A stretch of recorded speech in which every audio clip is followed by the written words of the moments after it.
کرنے کا نوٹیفیکیشن بھی جاری کیا، لیکن انڈر پریشر پھر وہ واپس چلا گیا اور یہ ساری منسٹریز نئے نام سے آ گئی۔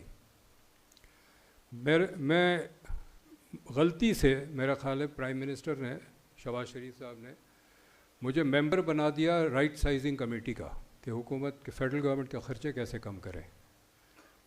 میں مئی 2024 سے نومبر 2024 تک ممبر تھا، پھر میں نے ریزائن کیا، چونکہ وہاں صرف باتیں ہو رہی تھی، گپ شپ ہو رہی تھی، مجھے اندازہ ہوا کہ ان کی کوئی نیت نہیں ہے۔ جو ڈپارٹمنٹ ڈسکشن کے لیے آتا تھا وہ کہتا تھا یہ ضروری ہے، یہ تو بند نہیں ہو سکتا۔ نہیں، ایک مثال مجھے انہوں نے کہا پھر رپورٹ بنا کے دے، میں نے ان کو ایک رپورٹ بنا کے دی۔ آؤٹ آف 17 منسٹریز تو بند ہونی ہے، وہ پہلے بھی حکومت نے طے کر لیا تھا، بالکل صحیح ہے، but I identified 60 government departments which had to be shut down, 60۔ اس میں ایک مثال میں آپ کو دوں گا، ایک ادارہ ہے گورنمنٹ کا، Pakistan James and jewellery development corporation, ایک ہے Pakistan James and jewellery development authority. اب وہ لڑ رہے ہیں کہ جی یہ دونوں ضروری ہے۔ اب میں ان کو کہتا تھا دیکھیں جی آپ کو کوئی انڈسٹری ڈیولپ کرنی ہے، ایکسپورٹ کرنا ہے، تو اس کا ٹیکس آپ نے اتنا زیادہ لگایا ہوا ہے، کوئی نہیں لگاتا، آپ ٹیکس کم کر دیں، دوسرے مراد دے دیں، پرائیویٹ سیکٹر خود ہی کر لے گا۔ ایک گورنمنٹ کا ادارہ بنا کے اس کا ڈی جی اپوائنٹ کر کے اس کی گاڑیاں دفتر شفتر دے کے اس سے تو کوئی ایکسپورٹ نہیں بڑھے گا، لیکن وہ انہوں نے کہا نہیں یہ ضروری ہے بڑھانا۔ اس طرح ہر ڈپارٹمنٹ پہ تھا۔ ایسنشلی پاکستان بینکرپٹ ہو گیا ہے، اور پچھلے 8-10 سال سے بینکرپٹ ہے، صرف ٹیکنیکلی ہم اعلان نہیں کرتے ہیں، اس لیے کہ ہمیں قرضہ ملتا رہتا ہے، اور قرضہ ملنے کے لیے جب ہمیں قرضوں کی ضرورت ہوتی ہے ہم تھوڑی سیاسی خود مختاری جا کے بیچ دیتے ہیں۔ یا ابھی جو پرائم منسٹر نے تقریر کی ٹرمپ کے سامنے، میرا خیال ہے جس نے بھی اس کو دیکھا ہے وہ ان کا سر شرم سے جھک گیا، جو عاجزی اور وہ ساری جو ہم نے دکھائی ہے وہاں پر۔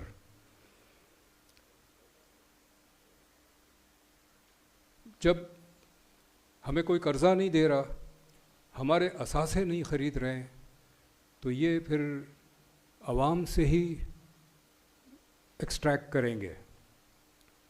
ابھی پھر ایک منی بجٹ کی بات ہو رہی ہے، ٹیکسز میں اضافے کی بات ہو رہی ہے۔ آپ اندازہ لگائیں کہ ٹیکس لینے کے لیے انہوں نے کہا کہ جو شناختی کارڈ بند کر دیں گے، ان کا لائسنس نہیں ہوگا، وہ گاڑی نہیں خرید سکتے، وہ گھر نہیں خرید سکتے، یہ ساری جو چیزیں انہوں نے لگائی ہے، یہ دس از ناٹ ٹیکسیشن، دس از ایکسٹورشن، یہ بھتہ ہے۔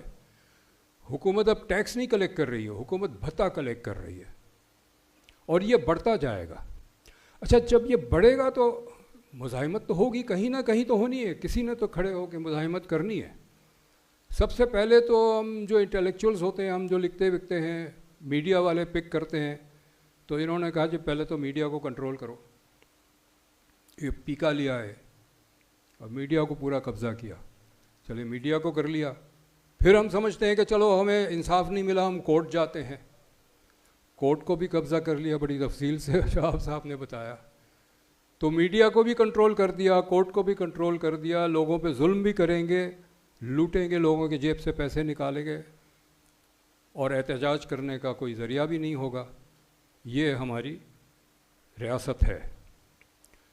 منرلز پہ آ گئے کہ جی منرل ایکسپورٹ کریں گے۔ پہلے ایک تو یہ کہ مفروضے آتے رہتے، آج سے 10 سال شاید پہلے 2000 آیا کہ جی سی پیک آئے گا، گیم چینجر، ملک کی قسمت بدل دے گا، سی پیک بھول گئے ہم۔ پھر آیا جی SIFC بنائی، یہ ملک کی قسمت کو بدل دے گا، بنجر زمین کو آباد کریں گے، خوب ایکسپورٹ کریں گے۔ اور میری ان کے جو ہیڈ ہے ایگریکلچر گرین پاکستان انیشیٹو کے، ایک دفعہ اسلام آباد کے ڈپارچر لاؤنج میں ملاقات ہو گئی، وہی بڑی لمبی لمبی باتیں کرتے تھے کہ ہم ابھی لیٹسٹ جو آیا ہے وہ تو اور بھی مزہ خیز ہے۔ وہ آیا ہے کہ تربیلا ڈیم کی باٹم میں سونا ہے، وہ سونا نکالیں گے تو 300-350 ارب ڈالر کا سونا ہے، ہم تمہاری تو قسمت ہی بدل جائے گی. یہ بینکرپٹ اسٹیٹ ہے، یہ ریاست بینکرپٹ ہے، فائنینشلی تو بینکرپٹ ہو گئی ہے، انٹلیکچولی اور مورلی بھی بینکرپٹ ہے. اور جو سختی کرنے کی کوشش کر رہے ہیں، جس کے لیے آئین بھی بدل رہے ہیں، اس لیے کہ پتہ ہے، ان کو پتہ ہے کہ ان کی کشتی ڈوب رہی ہے. یہ بالکل ڈیسپریٹ میجرز ہیں جو لے رہے ہیں اس وقت. ہمیں کیا کرنا ہے؟ ہم میڈیا کے ذریعے بھی کچھ نہیں کر سکتے، کورٹ کے ذریعے بھی کچھ نہیں کر سکتے. تو جیسے کہا گیا، واحد ذریعہ سڑک پہ آنا ہے. We have to fight on the streets.